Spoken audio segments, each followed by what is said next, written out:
Snap Judgment Studios. Snap Judgment is brought to you by Progressive, home of the Name Your Price tool. You say how much you want to pay for car insurance, and they'll show you coverage options that fit your budget. It's easy to start a quote. Visit Progressive.com to get started. Progressive Casualty Insurance Company and affiliates. Price and coverage match limited by state law. Support for Snap Judgment comes from Odoo. What is Odoo? Well, Odoo is the only software your business will ever need. Featuring a suite of integrated business applications, Odoo connects your business operations together so you can get more done in less time. Odoo has apps for everything: CRM, accounting, sales, HR, inventory, marketing, manufacturing, you name it. Odoo's got it. To learn more, visit odoo.com/snap. That's odoo.com/snap.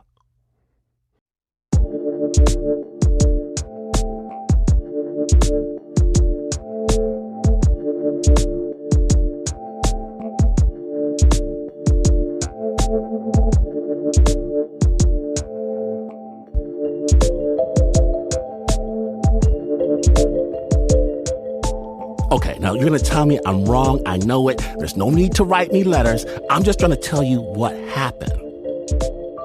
See, at our old Snap Studios building, we'd bring our dogs to work, right? And I got this little 3-legged pit bull puppy, Georgie. The nicest, friendliest, happiest, Scooby snack-lovingest dog you're ever going to meet. Maybe not the sharpest tool in the shed, but the best dog. And all is well. And then one day, the owner of the building, one of these fellas that wears a suit, but not a bad guy, he comes to me and he tells me there's been some complaints. Complaints? About what? Well, about dangerous attack dogs on the premises. Dangerous? Attack? Georgie's all waggling his tail, wondering which wall to lick. Huh? And you've got to understand, there are certain breeds that can under no circumstances be allowed. So if you tell me you have that breed, we can't allow it. So tell me, what breed is your dog? Well, he's obviously a pit. Think carefully before you answer. Well, Georgie, well, he's a greyhound. Good. So I'm going to write down in my notebook here that I have it on your authority. This dog is a greyhound and not a dangerous animal. You have a nice day.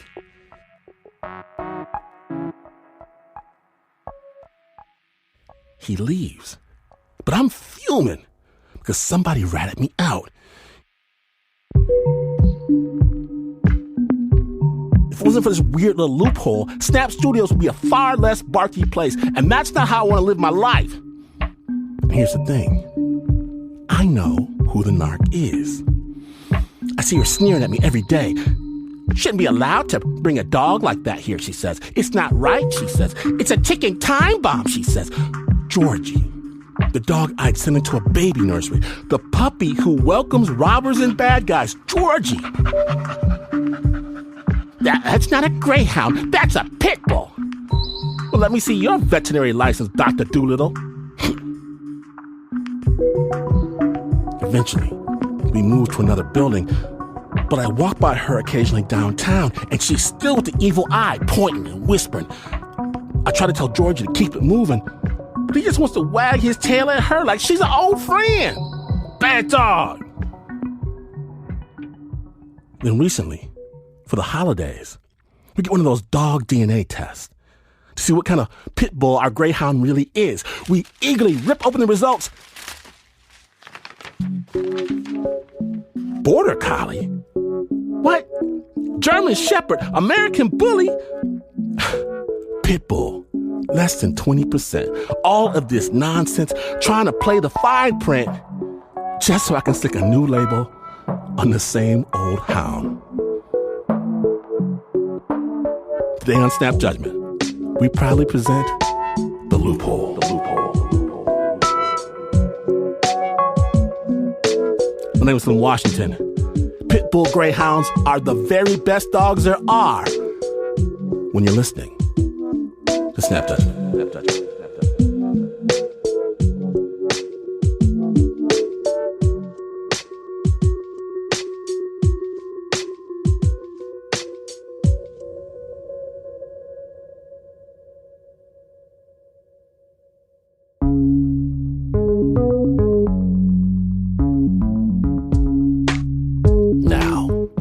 Have you ever found yourself in a lose-lose situation where you can't see a way out? The next storyteller, he knows what that's like.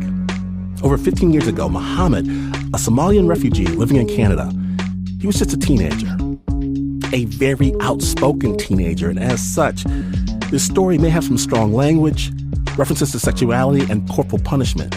In the middle of all this, Mohamed's relationship with nearly everyone around him was reaching a breaking point.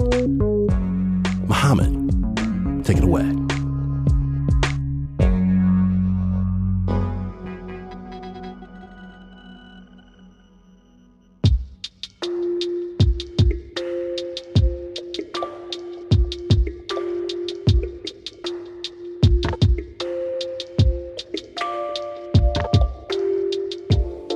We grew up as Sunni Muslims in Ottawa, Ontario, the capital of Canada.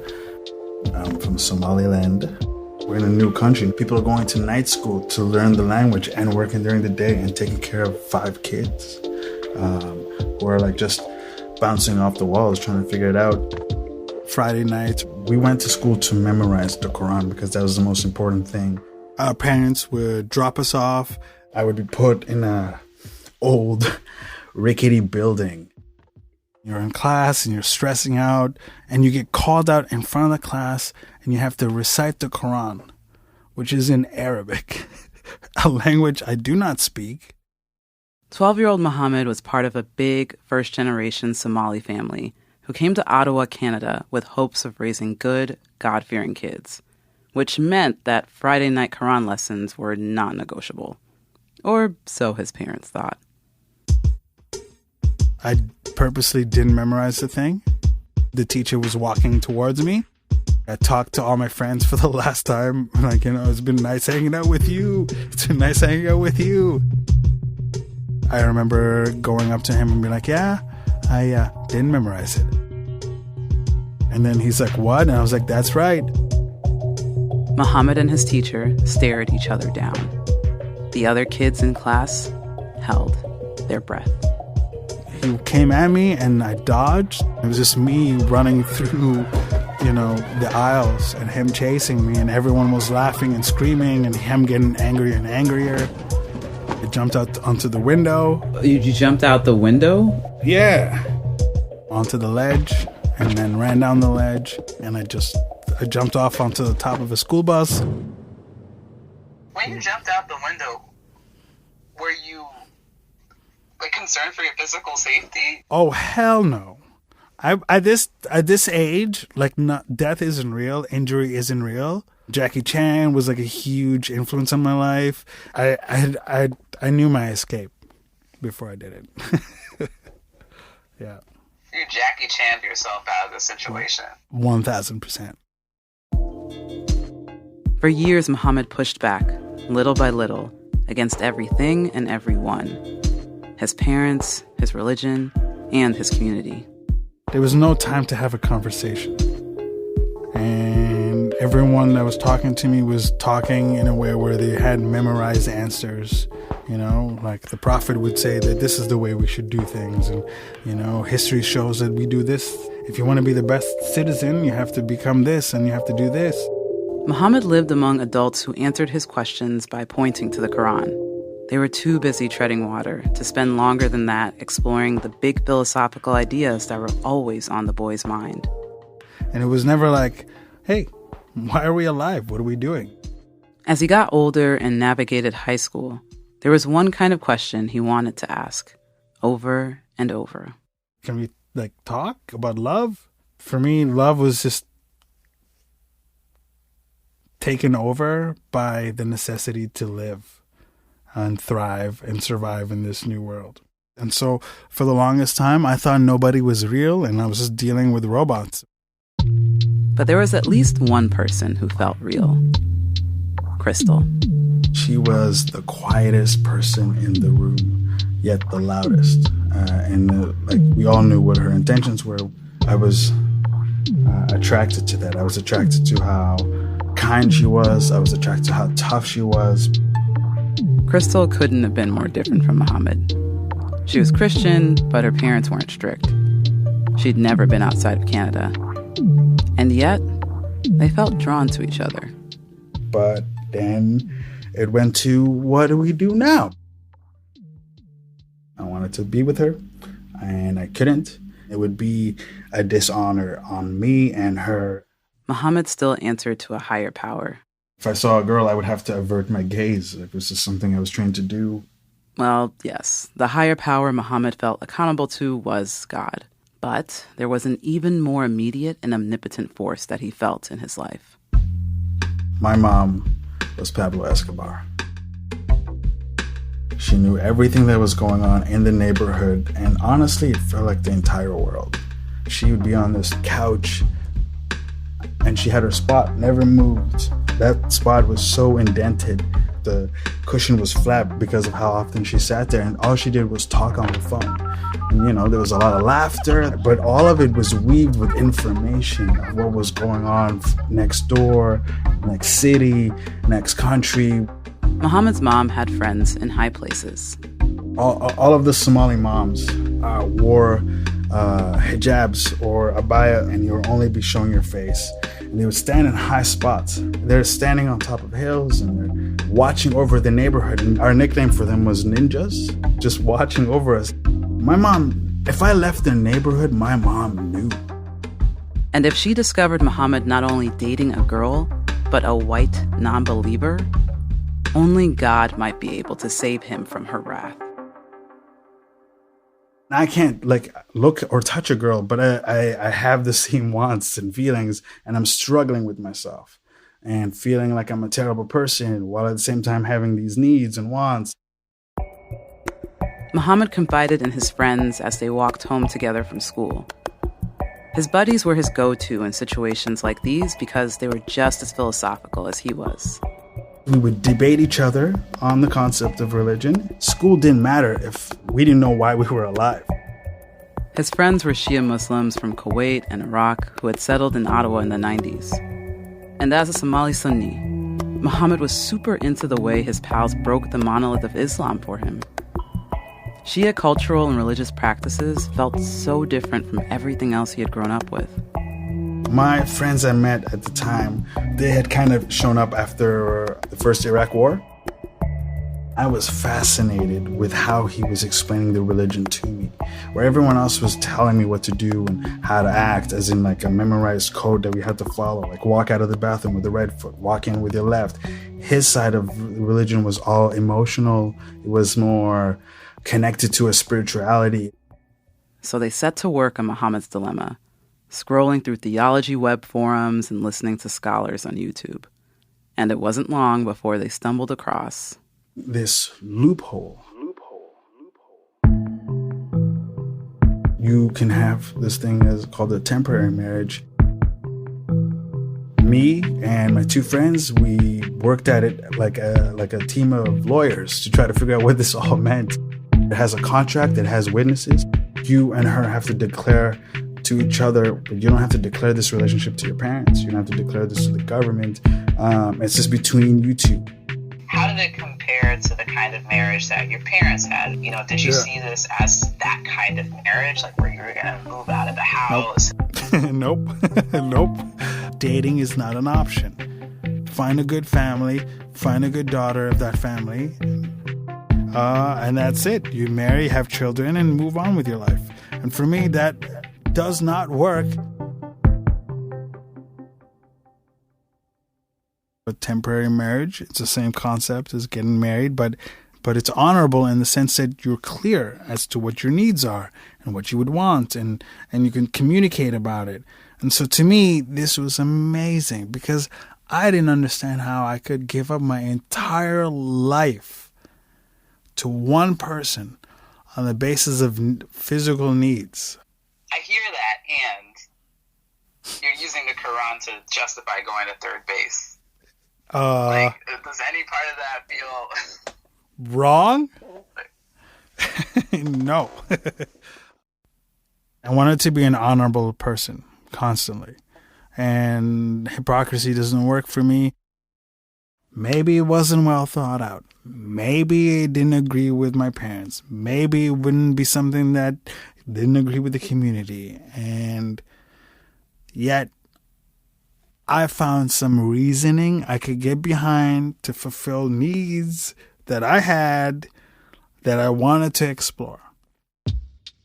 Mohamed knew he really liked Crystal, but he also wanted to stay true to his interpretation of his religion.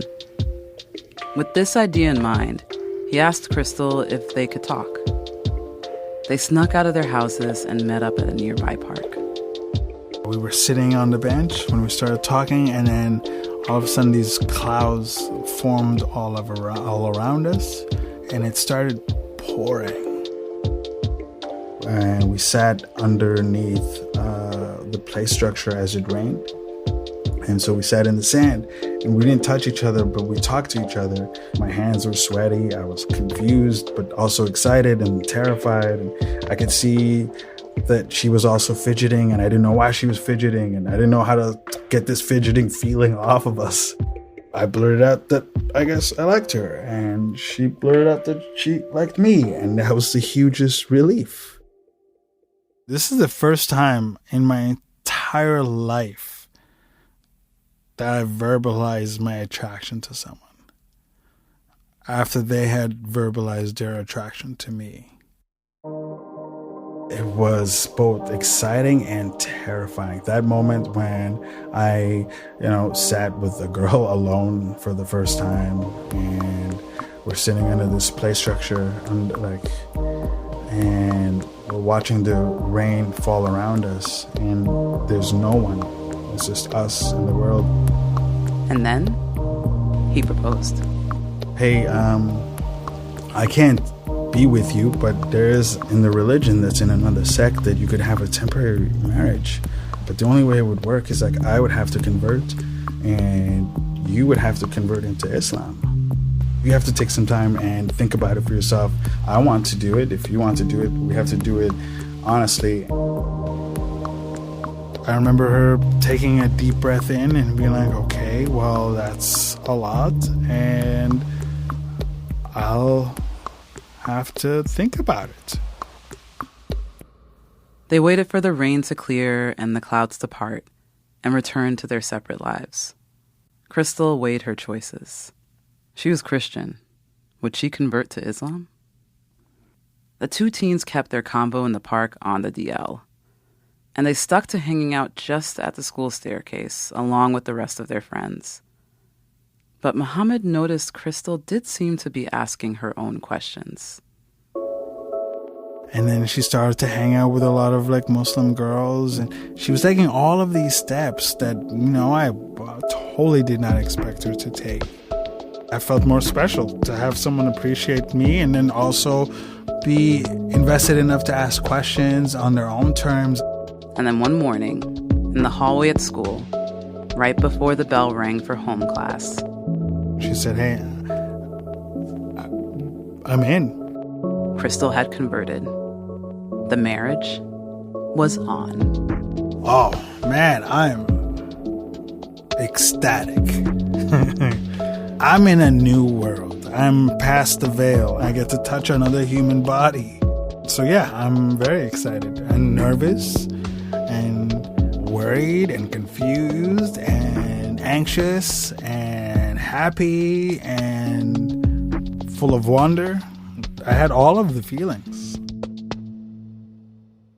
Every period was compounded by 10. And I had more time to think about. I couldn't stay focused on class. I couldn't focus on gym class or math or chemistry. None of it mattered. It was all what do we need to do next? And what does it mean for the two of us? So they planned the ceremony in secret with their closest friends. And before they knew it, the big day had arrived. We wore our best clothes. Of course, I'm about to get married. I didn't have a suit. Otherwise, that would have brought too much attention. She had her hair really done up nice. We had my two friends. She showed up with her friend. We went together, but not together, and left the neighborhood and met at a different location in a field far away from our home. There was no mosque. There was no synagogue or no temple. We were just in a field with long grass behind a line of trees, a kind of small forest. No one knew where we went. Like, the ninjas were not watching. Once that was confirmed, like, we had to, loop around and double check. But once we had that freedom, we were in the field and we wrote out what our intentions were. It was like on a piece of paper. The thing about a temporary marriage is that it's temporary. So they had to decide how long the contract would last. We talked about, that our timeline would be 6 months and that everything was okay for us to do except for sex. After the 6 months, our relationship would end.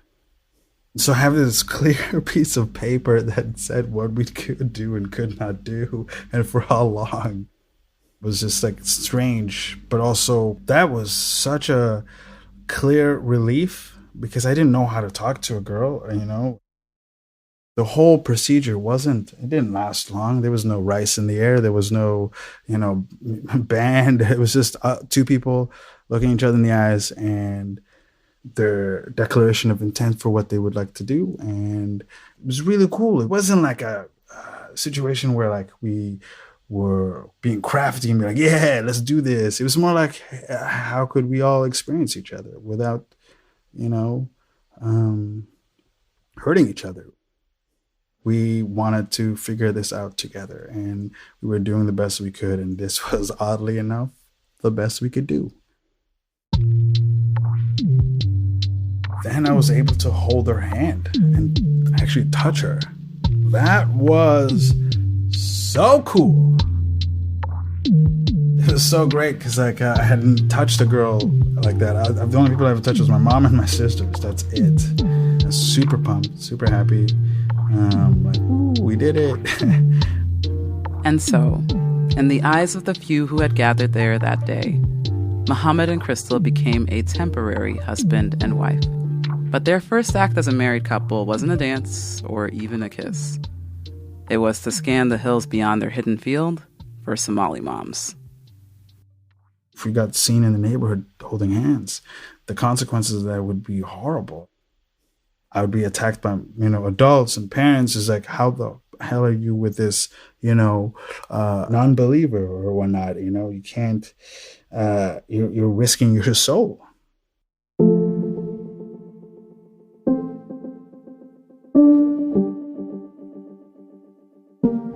Don't go anywhere, snappers. When we return, Mohamed finds out if eternal damnation is just around the corner. Stay tuned.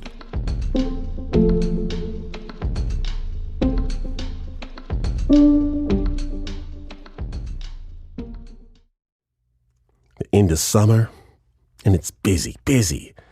The other day, getting back from camping, my nieces, my kids in the house, everybody looking for something to eat. And I don't want to cook, but I don't want to give them junk either, because I love them. Instead, we eat well with Factor, America's #1 ready-to-eat meal kit. Chef-prepared, dietitian-approved, ready-to-eat meals delivered straight to your door. You can save time, eat well, and stay on track with your healthy lifestyle. With Factor, skip the extra trip to the grocery store. Skip the chopping, the prepping, the cleaning up, while still getting the flavor and nutritional quality that you need. Because Factor's fresh, never frozen meals are ready in just 2 minutes.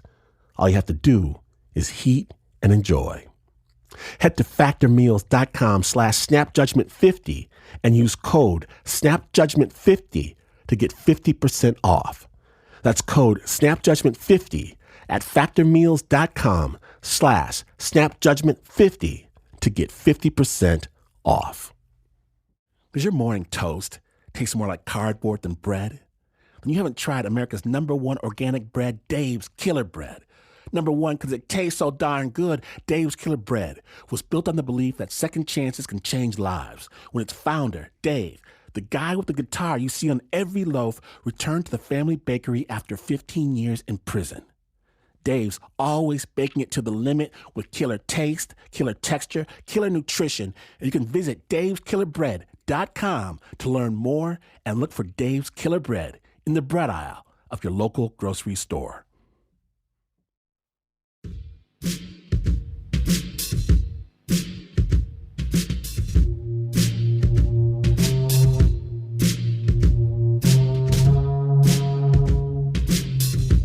Welcome back to Snap Judgment, the Loophole episode. When last we left, Mohamed had just used a technical loophole to enter into a temporary marriage with his high school crush, Crystal. As such, this section does have some strong language, a mention of sexuality and corporal punishment, because what could possibly go wrong? Snap Judgment.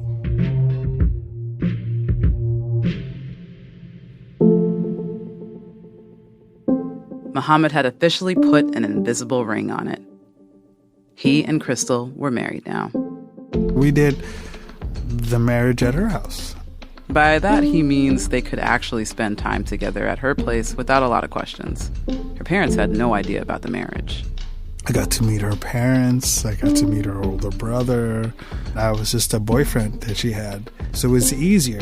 I was almost expected to exist. It was Mohamed's first time breaking bread with a white and non-Muslim family. It was just super weird because they ate food that didn't make any sense to me. What's that? It's not lasagna, but it's like... It's like mac and cheese? Mac and cheese! I've never had mac and cheese in my life. Thank you. I've never heard of it before. I'm not gonna lie, it was good. And then we would go upstairs, after we were done. And she was always done with her parents, like immediately. As soon as her parents talked, she's like, okay, we're done here. And then she would take me upstairs to her bedroom. And that was our magical hangout. That's where all the marriage happened. So. And when you say marriage. Yeah. When I say marriage, I'm talking... all bases covered. We cuddled, we talked, but really that wasn't the thing. Y'all did not go to home. You didn't go home base. Oh, no. Third base as far as we go. It was amazing. I got overwhelmed. It wasn't just the physical stuff that had Mohamed feeling overwhelmed. He had never been anyone's romantic anything before. How soon should he show up at her locker in the morning?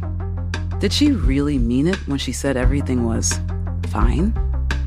It was like taking a test he'd never studied for. He was bound to get a couple answers wrong. Like the time he was late to one of their dates. Hey, it's 8 o'clock. You promised to be there. And, we agreed. And I'd be like, I was trying to out for the soccer team.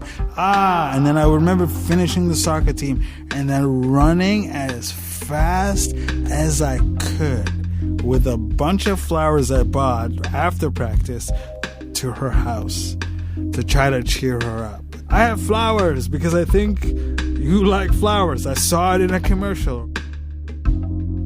Oh, man. I made big gestures because I thought that was more important than small, consistent gestures. I want to make sure you're always happy. I want to make sure you're good. And they were for 4.5 months, an eternity in high school dating years.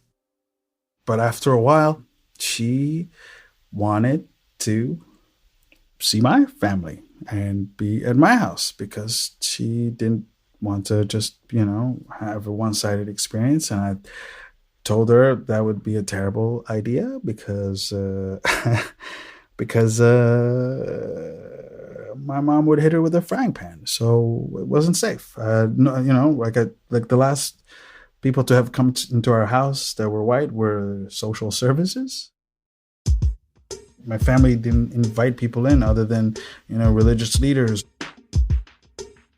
Her requesting to come into my house was ridiculous, not possible. But she kept pushing. And eventually it was like, all right. This is one of those big gestures. This is the same as running like maybe to the factor of 5 or 6 of me running as fast as I can from school to her house with a bouquet of flowers. This one was for all of the marbles. But more importantly, in his heart of hearts, he didn't think he was doing anything wrong. Why the hell not? Why can't you come to my house? Why am I living like this? I'm gonna bring my wife home. They needed to prepare. It's like going into a mosque. My house is the most religious place in the neighborhood. So she had to come in with a hijab, and she didn't have a hijab. Luckily, Crystal had an idea. She put on a blanket. Just grabs the sheet from her house, and she puts on this blanket version of a hijab. The abaya the Somali moms wore was clothing. This bedsheet was a bedsheet. I feel like I'm on a walk that's the last that I'll ever know of.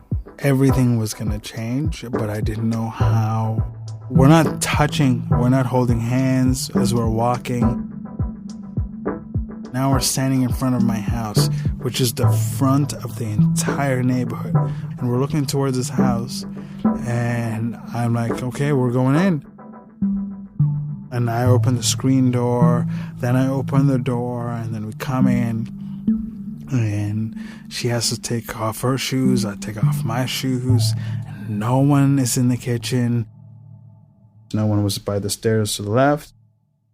This is the first time I'm holding her hand. And so we walk down the hall into the living room, and my family's there. Siblings spread across the living room, like some on the floor, some laying on the couch. And my mom is sitting in her designated chair by the phone, and she sees me. Everyone sees me first, and then behind me is this white girl walking in with a sheet on her.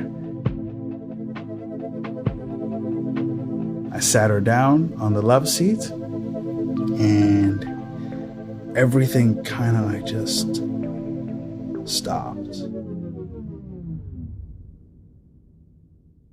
There was no air. The TV was on. Everyone was frozen in their positions, like, in the middle of taking a bite of, some chips. I looked to my mom, and she's just sitting there, not moving. I took the remote control and I changed the channel. I'm holding the remote control and flipping through the channel. Tension was stupendously uncomfortable and intense. I've never seen someone spontaneously combust before, but that's what it felt like my mom was doing. There was flames coming off her body with rage, and the flames were like licking the ceiling. And I remember looking over to my girlfriend, my wife. I looked at my wife and I could see that she had regretted all of her decisions in this, because she didn't believe what I said. Like, it couldn't be as possibly bad or uncomfortable, or, they wouldn't react the way that I had thought they would. Eventually, we had to leave. I had to take her home, and then I came back, and I was arguing with my mom. I felt like maybe we had pushed it super hard with my family, and in my opinion, I felt like we had to push. I felt like I didn't have any other choice, because everyone was just directing, and this is what we do. Why? Because that's why, and I do it. This is how you live. I told them I had converted. I told them that they were wrong and that I was right. I told them I was married. Mohamed's parents didn't ground him after their big blowout fight. I was able to go to school. I was able to go tutoring. I was able to do all my things. But my father wrote me letters on the back of napkins, on the back of receipts. Mohamed, I am proud of you for this and this. My son I love you very much. And I am inspired by how you see things on this and this. But then he would list things that he would be worried about, like how he didn't like that I questioned these things that were, not safe to question, and he wanted the best for me. His mom, on the other hand, employed different tactics. My mom ended up using other people to work for her, I guess, or do her things. Had to deal with a lot of the community members coming to me and telling me that I was a follower, that I was a fool, that I was weak. Being told you're wrong by people who are your guides and your point of reference is like a very strange place to be. I felt like I was the only being alive. I was in some sort of weird test or simulation. I doubted myself. Yeah, 100%. 100% doubted myself. Constantly reevaluated. Constantly didn't think I was worthy. Constantly thought maybe that I was a crazy person. Honestly, that was probably the most alone I've ever been in my entire life. Mohamed's mom wasn't done with him yet. The conversation came within the week. My mom was quietly setting up my passport. I was told that I'd be leaving the country. My mom was like, we're going to send you to visit our family, and we think it's important that you go back to Somaliland and go back to our home country and see things for what they are. When a family dealt with a child that committed a crime, you would get sent back to Somalia. It was the thing to do. I didn't know anyone, but I've heard stories. He stole a car, got caught by the police, went to court, got bailed, and then the family had to send him to Somalia so he didn't have to go to jail and, waste his life. Instead, he's got to clear his head in the old country. I mean, but that's stealing a car. I mean, Yeah. How did you feel being compared to that? I felt confused by it. I've never heard of anyone else do what I was doing. This is unheard of territory. There was no playbook for this. I told my friends and my wife that the ticket was purchased already. The passport was made. It was just like I had to go. I didn't have a choice because really the pressure was so intense. Mohamed hadn't seen Somaliland since he was 5 years old. I think a part of me was excited to get on a plane and go somewhere. I have access to where my parents came from. I didn't know that country. I didn't know that home. And Somaliland is like the top half of what used to be Somalia, but after the war it split into two. It's an unrecognized country by the UN, even though it's been functioning for a decade and a half with peaceful transfer of power, but you can't fly there. He had to fly to Dubai and get on a chartered flight from there. The plane was like a tiny single engine, like two propeller engine. I feel like if we coughed, the plane moved. It was really rickety and scary. It kind of looked like I was landing in a dust bowl. Not at all what I would expect to see Somalia like. I don't know, maybe I thought I would see something more like jungly or more lush, but it was like this rocky landscape. It's a small, beautiful airport. I've never been outside of Canada, an experiencing human. I remember stepping off the plane and being like, I just walked into my living room. It just felt like this is a part of me. I don't know what they say, but maybe your DNA connects to places or whatnot, but I definitely felt connected. I didn't expect to feel so comfortable. And as soon as I talked to one person, I completely felt uncomfortable.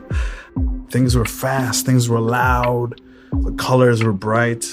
The pace of conversation was faster, it was harder. Mohamed was picked up by his aunt and uncle.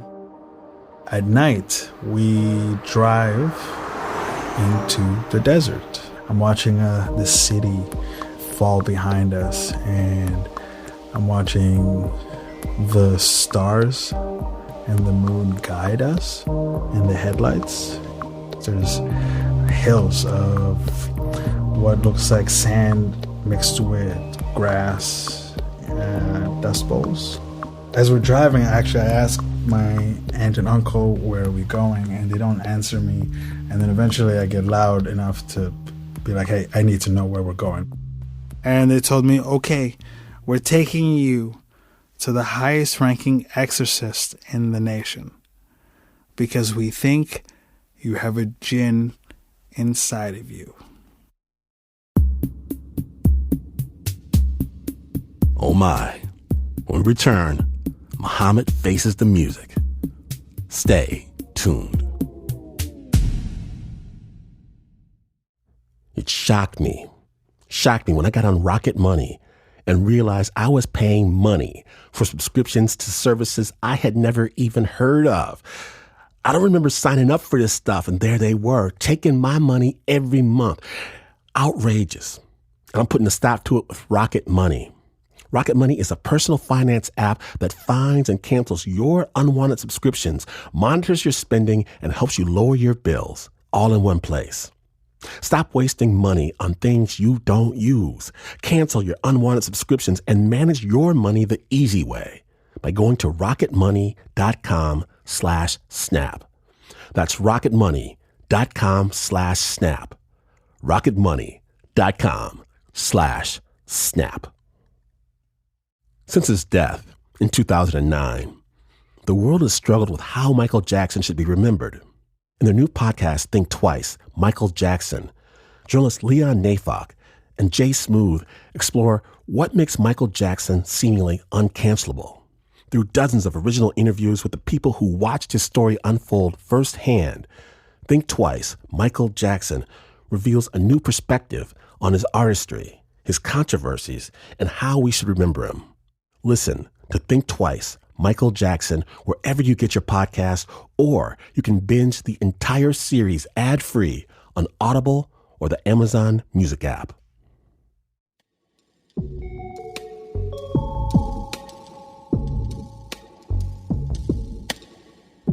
Welcome back to Snap Judgment, the Loophole episode. My name is Glenn Washington. When last we left off, 16-year-old Mohamed had just arrived in Somaliland, a country he hadn't seen since he was 5 years old. His parents sent him back after discovering his secret marriage to his high school girlfriend. And Mohamed now finds himself in the back of his aunt and uncle's car, driving deep into the desert, minutes away from meeting the highest-ranking exorcist in the nation. Snap Judgment.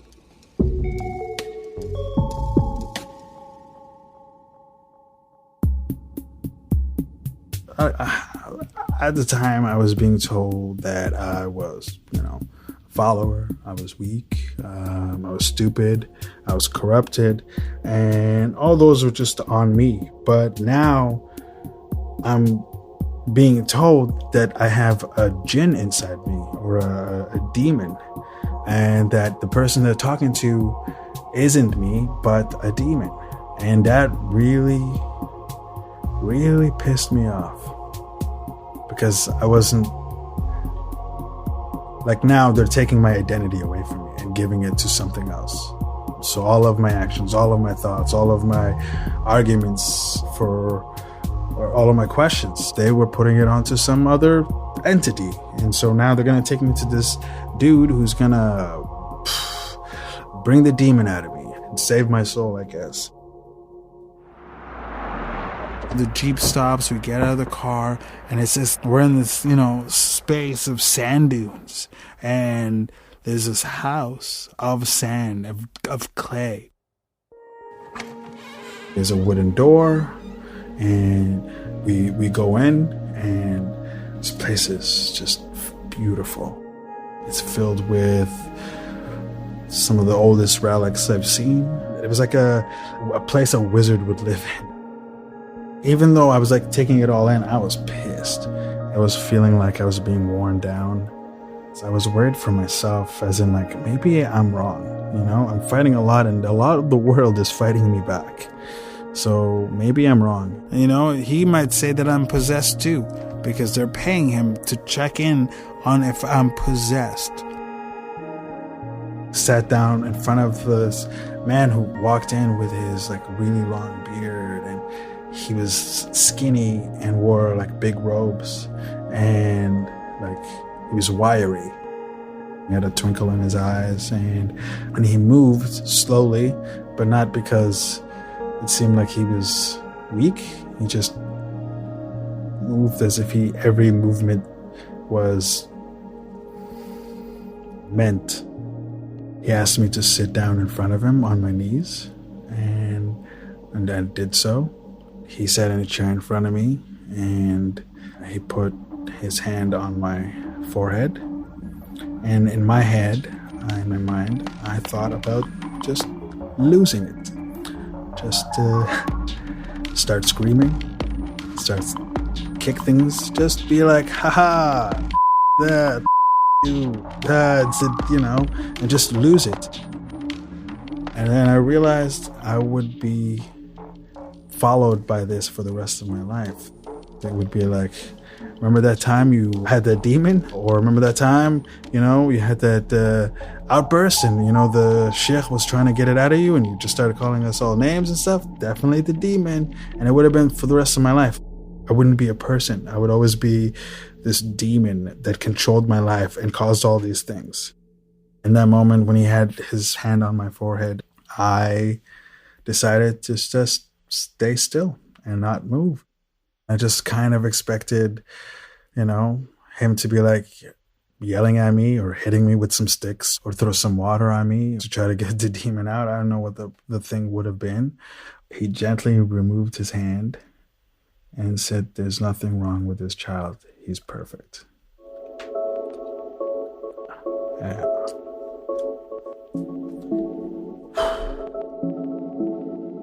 I wasn't a fool or weak or an idiot or a follower. He just broke the spell. He gave me validation. It was the most magical, honest experience I've had. I got up, pointed at my aunt and said, "It's your turn."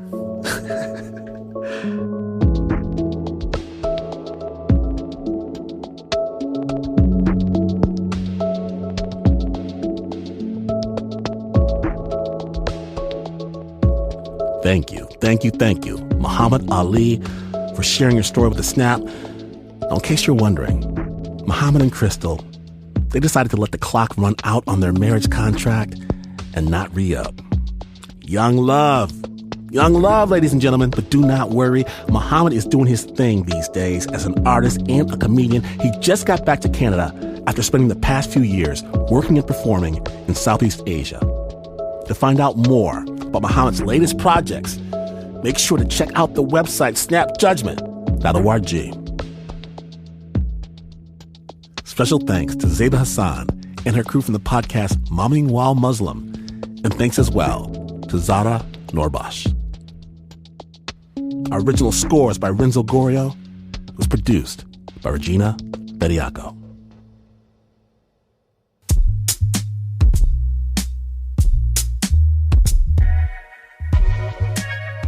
Now, today's show, The Loophole, it's a search for the truth and in that spirit. We're going to spotlight an amazing artist right here in the Bay Area, Jada Amani, and her song, Honest. Check it out.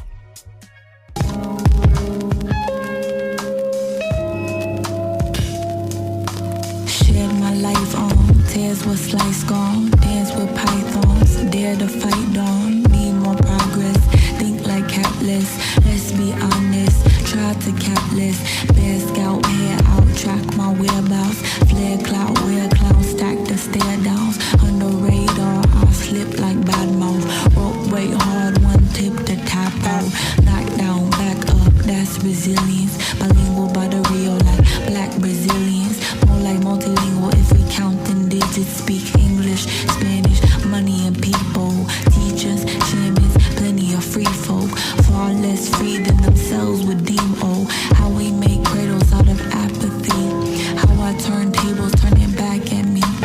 Honestly, oh honest, oh honestly, oh honest, oh honestly, oh honest, honestly, oh honest, honestly, oh honest, oh honestly, oh honest, oh honestly, oh honest, oh honestly, oh honest. Need more progress, think like capless. Let's be honest, try to capless. Could you be bondage if you kneel like Kaepernick?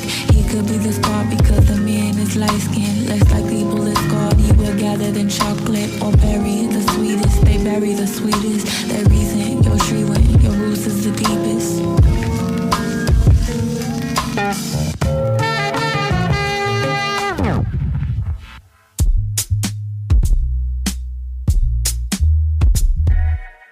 That was Honest by Jada Amani. It's produced by Snap contributor Doc Kim.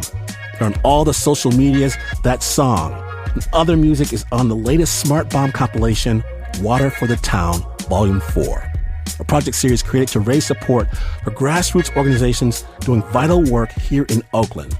Proceeds go to the People's Breakfast Oakland. Links to all that is good available right now at snapjudgment.org.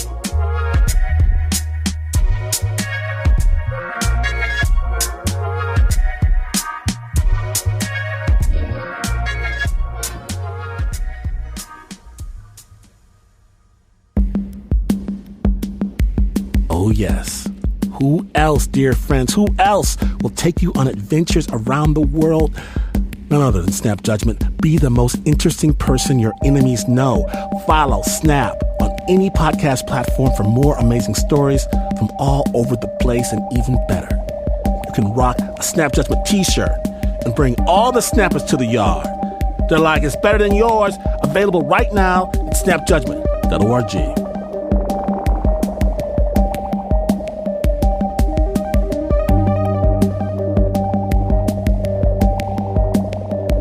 Snap is brought to you by the team that always plays it by the book, except for the Uber producer, Mark Ristich, who was actually born in a loophole.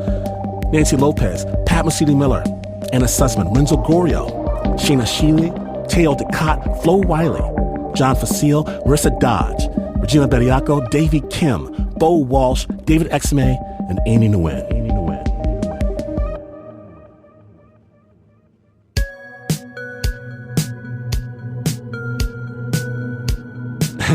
This is not the news. No way is this the news. In fact, you get your own marriage annulled if I performed it on July 16th, 2018 at the Silver Oak Winery because maybe I didn't really have a marriage license. You could do that and you would still not be as far away from the news as this is. But this is PRX.